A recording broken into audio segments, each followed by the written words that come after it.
Keep it separated is my short answer. This is what I mean.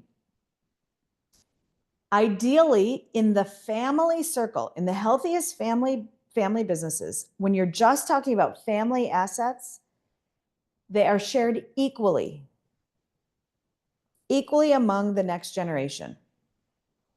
A lot of people get twisted up when I say that for good reason, because they think of the business as a family asset. And that's where it's like, well, how do I do it then?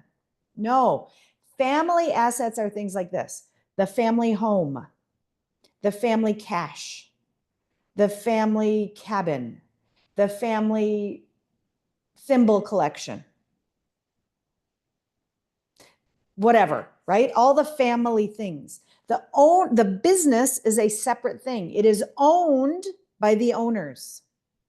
It is owned in the owner's box by the owners. It is not owned in the family circle as a family asset. Right there, that should hopefully help you make more sense of this. So in the owner's circle, I think we have one son or maybe two. It doesn't really matter. I mean, I want it to be specific for this, but let's say there's, oh, good. There's a comment here. Well, okay. One son. Thank you. You've got one kid as the owner. Great. They're the owner of the business. They own the business asset.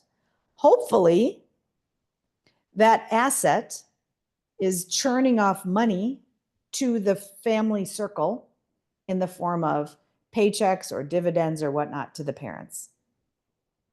And you figured out a way for the next generation to own that business in a way that leaves the parents solid and able to pay their bills, whatever that looks like.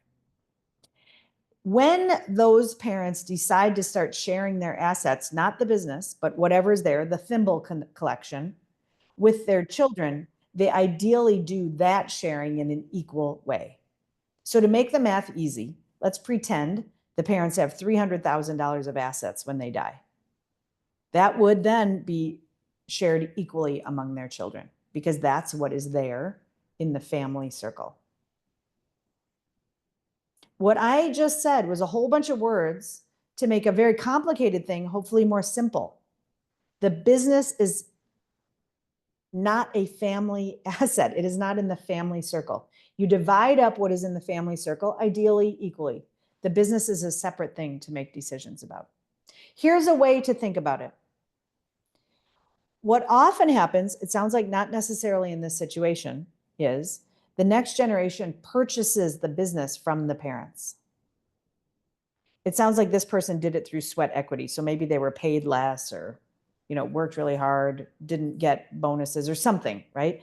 But what that meant was money went to the family circle from whoever bought the business, right? Somebody bought the business, let's say for $300,000. That money is now in the family circle.